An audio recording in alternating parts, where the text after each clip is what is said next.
Let's begin with the structural overview. Jared Leto, acting, music, and multimedia career. This is another lecture.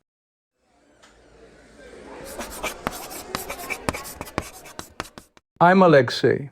To frame our discussion, we will treat Leto's trajectory as a dual system with interacting variables: cinema and music, each with its own production logics and reputational economies, and, importantly, a feedback loop via multimedia direction and spectacle.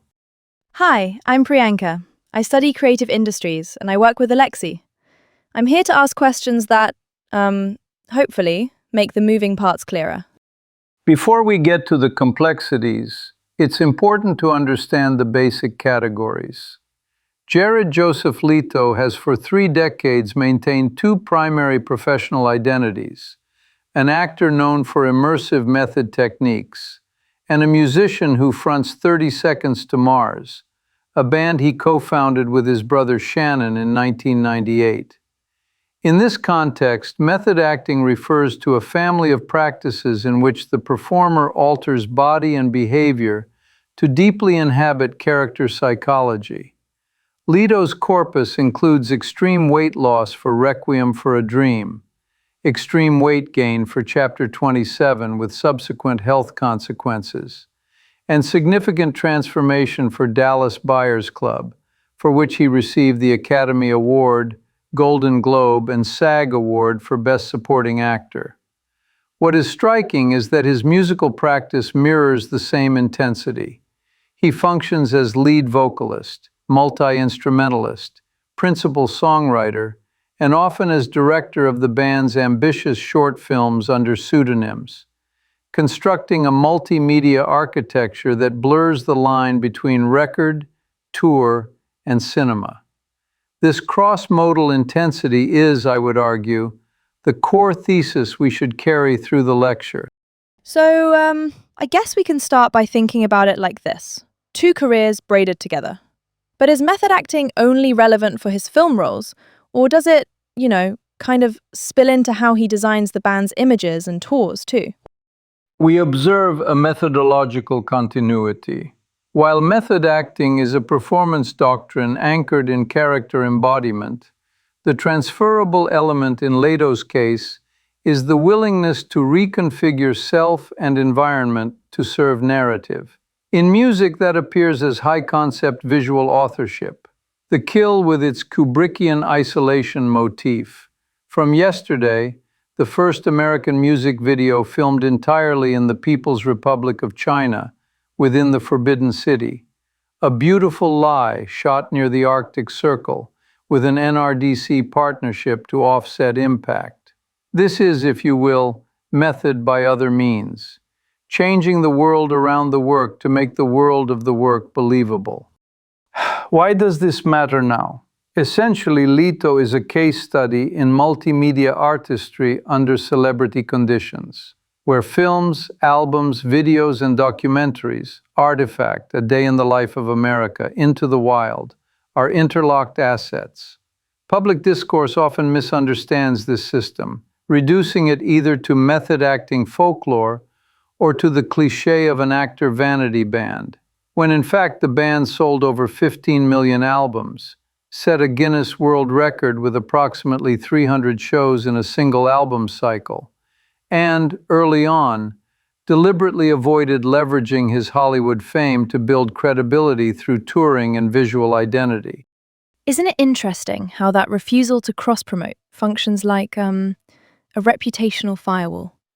It probably slowed initial growth, but it gave the band independent legitimacy, which later multimedia moves could kind of scale up, honestly. Let's start with the history. Leto was born in 1971 in Bossier City, Louisiana, raised by his mother and maternal grandparents, amid frequent moves tied to his grandfather's U.S. Air Force service. Early exposure to artists and musicians normalized creative risk. As a teenager, he and Shannon began making music. First instrument, reportedly, a broken-down piano. He studied visual arts in Philadelphia and New York, wrote and performed in a student film, then moved to Los Angeles in 1992, intending to direct, with acting as a secondary pursuit. In 1994, he became Jordan Catalano in My So-Called Life, a pop culture artifact that opens the gate to cinema. Prefontaine in 1997 as a breakthrough. Ensemble turns for Malick and Fincher. American Psycho, and then Requiem for a Dream in 2000, where his method reputation crystallized. In 1998, he and Shannon formed 30 Seconds to Mars. Their 2002 debut charted modestly but toured hard. A Beautiful Lie in 2005 scaled up. Visually, The Kill and From Yesterday announced a directorly ambition under pseudonyms, Bartholomew Cubbins and Angakok Panipak, that aimed to decouple authorship from celebrity bias. Building on that, the late 2000s are like inflection points. There's the $30 million dispute with EMI. They invoke California's de Havilland Law and settle in 2009, then release This Is War to acclaim. Tour until they set that Guinness record, around 300 shows. Artifact, their 2012 documentary, wins the People's Choice Award for Best Documentary at Toronto, turning a private contract battle into public education. And later, there's Love, Lust, Faith and Dreams. Up in the Air wins MTV's Best Rock Video. City of Angels stitches together portraits of Los Angeles. He even narrates the Armenian genocide for PBS back in 2006, which shows that documentary impulse wasn't an afterthought. In 2013, he returned to film as Rayon in Dallas Buyers Club, undergoing another transformative preparation and receiving Oscar, Globe, and SAG honors. Subsequent years add franchise and prestige contrasts. Suicide Squad in 2016, with limited screen time but maximum controversy. Blade Runner 2049 in 2017. America in 2018 polarizes critics while debuting at number 2 on Billboard. Television prestige with We Crashed in 2022, Morbius the same year, and a notable publicity vector, the first legal ascent of the Empire State Building in 2023 to promote the season's tour. Recent and adjacent studio projects include Haunted Mansion in 2023 and Tron Ares, and as of 2026, his turn as Skeletor in Masters of the Universe has reached audiences. The band's 2023 album, It's the End of the World, But It's a Beautiful Day, continues the pattern of divided reviews with sustained fan loyalty.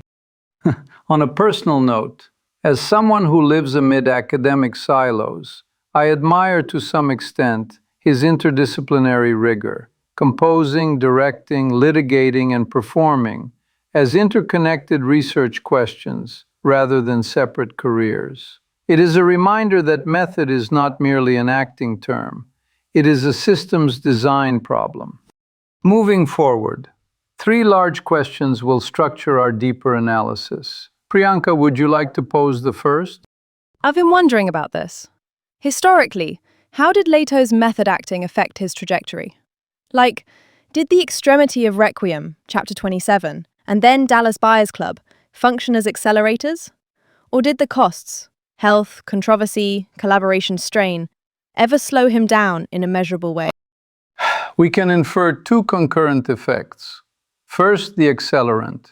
Requiem for a Dream established him as a transformational performer. Chapter 27 demonstrated, for critics at least, a willingness to risk the body for verisimilitude. Dallas Buyers Club then translated that capital into top-tier awards and durable prestige. Second, the drag coefficient.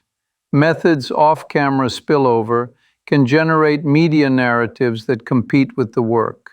In Suicide Squad, editorial choices left minimal Joker screen time, yet stories about process dominated the discourse, including disputed accounts of on-set gifts. In 2016, colorful claims circulated, whereas in 2021, he reframed some remarks as jokes and denied sending used condoms. The tension is instructive. Method as a technique can sharpen the blade. But in a franchise ecosystem with fixed tones and complex edits, it can also cut against the film's industrial requirements. Mathematically, one might say the marginal returns of each additional unit of extremity are context-dependent. From a different angle, what about method's broader impact on Hollywood norms? Does the tradition still confer advantage? Or is the industry rebalancing toward, boundary setting and ensemble efficiency? Historically, method descends from Stanislavski's system and American interpretations via the actor's studio, privileging internal truth, sense memory, and sometimes lifestyle carryover. In earlier epochs, its aura signaled seriousness. Today, we see recalibration. Productions are faster, intimacy coordinators and workplace norms emphasize safety. Ensemble storytelling and digital workflows make radical improvisation costlier.